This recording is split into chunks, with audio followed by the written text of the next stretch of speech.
నిన్న పిఠాపురం నా నామినేషన్ వేసాం. అలాగే ఈ రోజున జనసేన, భారతీయ జనతా పార్టీ, తెలుగుదేశం కూటమి ఉమ్మడి అభ్యర్థిగా జనసేన పార్టీ గ్లాస్ గుర్తు మీద శ్రీ తంగెళ్ళ ఉదయ్ శ్రీనివాస్ ఈ రోజున నామినేషన్ వేయడం జరిగింది. ఇది పాపులర్గా ఆయన టీ టైం ఉదయ్ అంటారు ఆయన. సో అదే రిక్వెస్ట్ చేసాం ఎలక్షన్ కమిషన్ కూడా, టీ టైం ఉదయ్గా ఏమాత్రం పాసిబిలిటీ ఉన్నా దాన్ని బ్యాలెట్ పత్రంలో చేయమని. రూల్ ఒక 56 పేజ్లో ఒక రూల్ ఉంది. సో దాని ప్రకారం చేసుకోవచ్చు. అది కూడా వాళ్ళు కన్సిడర్ చేశారు. ఈ ఎన్నికలు చాలా రాష్ట్రానికి చాలా కీలకమైనవి. వచ్చే ఎన్నిక ఒక 5 సంవత్సరాల కోసం కాదు, ఒక తరం కోసం. ముఖ్యంగా ఓఎన్జీసీ, రిలయన్స్, అలాగే రకరకాల పరిశ్రమలు, కాకినాడ SEZలు, అలాగే ఇంత అపారమైన తీర సంపద ఉన్న ప్రాంతం, విపరీతమైన మత్స్య సంపద ఉన్న ప్రాంతం, ఇలాంటి చోట్ల అనేక సమస్యలు ఉన్నాయి. ఈ ప్రాంతంలో కాకినాడ పార్లమెంట్ అభ్యర్థిగా శ్రీ తంగెళ్ళ ఉదయ్ శ్రీనివాస్ గారు గెలుపు చాలా చాలా కీలకం.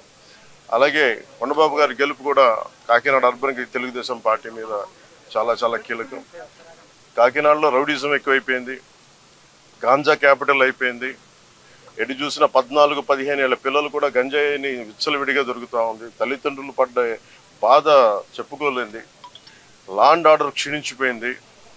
మా కూటమి ఇది వైఎస్ జగన్ చెప్పి తను ఒకటిచ్చే హామీ, 5 సంవత్సరాలు అద్భుతమైన మ్యాండేట్ ఇచ్చారు ప్రజలు. ఏ ఒక్కటి కూడా నిలబెట్టుకోలేదు. Law and order క్షీణించిపోయింది. 30,000 మంది ఆడపిల్లలు అదృశ్యం అయిపోయారు. ఉద్యోగాలు లేవు, ఉపాధి అవకాశాలు లేవు, ఏ పథకాలు కూడా సరిగ్గా అందలేదు. ఇలాంటి సమయంలో ఒకళ్ళు కాదు, ముగ్గురం కల్పిస్తున్నాం. ఎందుకంటే 5 కోట్ల మంది ప్రజలకి ఒక పార్టీ కాదు, 3 పార్టీలు కలిసి ఈ రోజున మేము ఒక బలమైన కూటమిగా 2014 ఎలాంటి కూటమిగా ఏర్పడ్డాము. అలాగే ఉభయ గోదావరి జిల్లాలో కూడా, ముఖ్యంగా ఉభయ గోదావరి జిల్లాల్లో జనసేన, భారతీయ జనతా పార్టీ, తెలుగుదేశం కూటమి స్వీప్ చేయబోతుంది. నిన్న చెప్పాను, మన జంతు ప్రపంచం కాదు, మానవ ప్రపంచం. కాకినాడ పార్లమెంట్ సంబంధించి 7 నియోజకవర్గాల్లో మీ ప్రభావం ఎలా ఉంటుంది?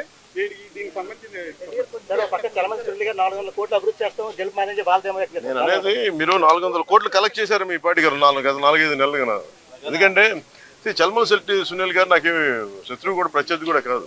ఆయన రోజు ఏదో ఒక మా ఇళ్లలో, మా బ్రదర్స్ హౌస్లో చూస్తూ ఉంటారు. సరే, ఆ పొలిటిక్స్ వేరు, స్నేహం వేరు, కుటుంబ స్నేహం వేరు. నిజంగా ఆయన ఒక పార్టీ మీద నిలకడగా ఉండే వ్యక్తి అయితే నిజంగా ఒక జాలి పాపరే. ఎన్నిసార్లు ఓడిపోయాడు, ప్రతిసారి అవకాశవాదంగా నిలబడటం, వెళ్ళిపోవటం, మళ్ళీ ఎలక్షన్ ముందు రావటం, ఇవన్నీ సరైన సంకేతాలు పంపవు. ఉదాహరణకి నేను కూడా ఓడిపోగానే నేను పార్టీ మూసేసి మళ్ళీ ఇప్పుడు వస్తే బాగుండదా? అది నమ్ముతారా? అది ఒక దశాబ్దం కింద పడ్డాం, నలిగాం, కింద మీద పడ్డాం, బలం ఉండి కూడా తగ్గించుకొని మరి ఈ రోజున ప్రజలు గెలవడానికి కూటమి ఏర్పాటు చేసుకున్నాం. సో చల్మల్ శెట్టి సునీల్ ఆయన వ్యక్తిగతంగా నాకు బాగా తెలుసు, ఆయన పరిచయం బాగా ఉంది, ఉదయ్ గారికి కూడా ఉంది. కానీ కాకినాడ పార్లమెంటుకి అతను సరైన వ్యక్తి కాదు. ముఖ్యంగా సునీల్ గారు చాలా కీలకమైన ప్రశ్నలు కొన్నిటికి సమాధానం చెప్పాలి. కాపు రిజర్వేషన్లు చీకొట్టింది వైసీపీ పార్టీ, అలాంటి పార్టీని రిప్రజెంట్ చేస్తున్నారు.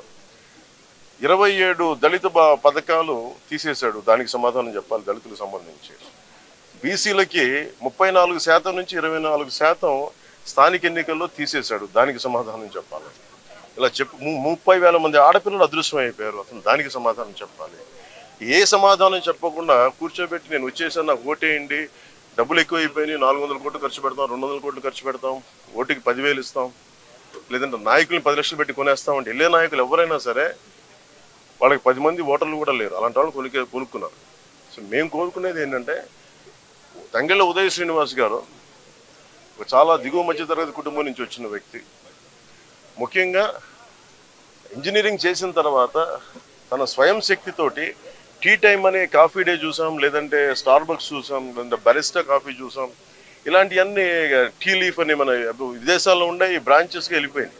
అలాంటి ఫ్రాంచైజ్ మనకు అందుబాటులో ఉండేది దాని ఒకటి ఎదుగుదల అంటే యోయోలాగా ఒక కాన్సెప్ట్ క్రియేట్ చేస్తే కొన్ని 10,000 మంది బతకాలి, కోట్లాది సంపాదన రావాలి.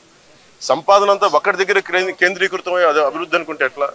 బట్ టీ టైం ఉదయ్ చేసింది, తంగెళ్ళ ఉదయ్ శ్రీనివాస్ చేసింది ఏంటంటే, ఒక టీ టైం అనే కాన్సెప్ట్ పెట్టి మన టీ పొడి తయారు చేసుకొని ఎక్కడ డార్జిలింగ్కి వెళ్ళి కింద పడి మీద పడి రకరకాల మిక్చర్స్ కలుపుకొని ఏటీ బాగుంటుంది రీసెర్చ్ చేసి ఒక 2-3 సంవత్సరాలు ఒక చిన్న షాపు స్టార్ట్ చేసి అది అందరికీ ఆమోదయోగ్యమైన తర్వాత మేము ఇంకో షాప్ పెట్టుకుంటాం. అలాగ దినదిన ప్రవర్ధమానమై ఈ రోజున వేలాది బ్రాంచ్లు అయిపోయింది భారతదేశం అంతా. తను ఒక్కడే ఎదగడం కాదు, ప్రతి బ్రాంచ్ వల్ల దాదాపు 25,000 మందికి ఈ రోజున ఉపాధి అవకాశాలు లభించింది. అలాగే 8 నుంచి 11,000 మంది ఆడపిల్లలకి వాళ్ళ కాళ్ళ మీద వాళ్ళు నిలబడగలిగే టీ టైమ్ సంపాదన పడలేదు. సో దీన్ని బట్టి మీరు అర్థం చేసుకోండి, రేపు పొద్దున్న ఎక్కడికి వెళ్ళాలనుకున్నా ఉప్పాడ చీరలు కానీ ఇదేనా బ్రాండింగ్ చేయగలడు, తనకున్న ఎబిలిటీ బ్రాండింగ్ చేయగలడు. కాకినాడని అద్భుతమైన ఏమేమైతే స్థానికంగా ఉత్పత్తులు ఉన్నాయి వాటన్నిటికీ ఇంటర్నేషనల్ బ్రాండింగ్ పట్టుకురాగలిగే సత్తా తంగెళ్ళ ఉదయిస్తుంది.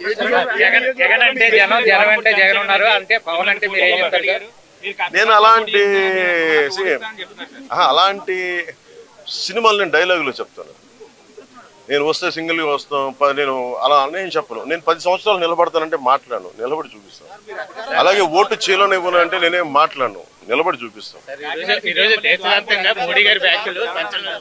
మోడీ గారి వ్యాఖ్యలు ఏదైతే చేశారో అవి చాలా సంచలనంగా ఉన్నాయి. ఏమని ఏదైతే రాజస్థాన్ సభలో ఆయన బర్మా సభలో అని చెప్పాను ఒకటి దాని మీ స్టాండ్ సార్. అదే చెప్తున్నాను కదా, జగన్ జైలుకి వెళ్ళడం అది మోడీ గారి గ్యారంటీ. అది బర్మార్ సభలో రాజస్థాన్లో చెప్పారు. ఎవరైనా సరే కరప్షన్ చేసిన వాళ్ళు ఎవరైనా సరే జైలుకి వెళ్ళడం తప్పదు. ముఖ్యంగా 30 కేసులు పైన ఈ రోజున ఆయన కూర్చోబెట్టి ఆయన 30 కేసులు పెట్టుకుని బెయిల్ మీద తిరుగుతున్న వ్యక్తి ముఖ్యమంత్రి అయ్యాడు. ఇది మారాల్సిన సమయం, ముఖ్యంగా మనం మారాల్సిన సమయం అది. మనం కనుక కూర్చోబెట్టి కులమనో మతమనో వర్గమనో ఇలాంటి ఆలోచనలతో వెళ్తే మన భవిష్యత్తు నాశనం అయిపోతుంది. అందుకని కూటమి విజయం కలిగి ఆ కూటమి ఆ మార్పు తీసుకొస్తుంది, జయం కలిగి.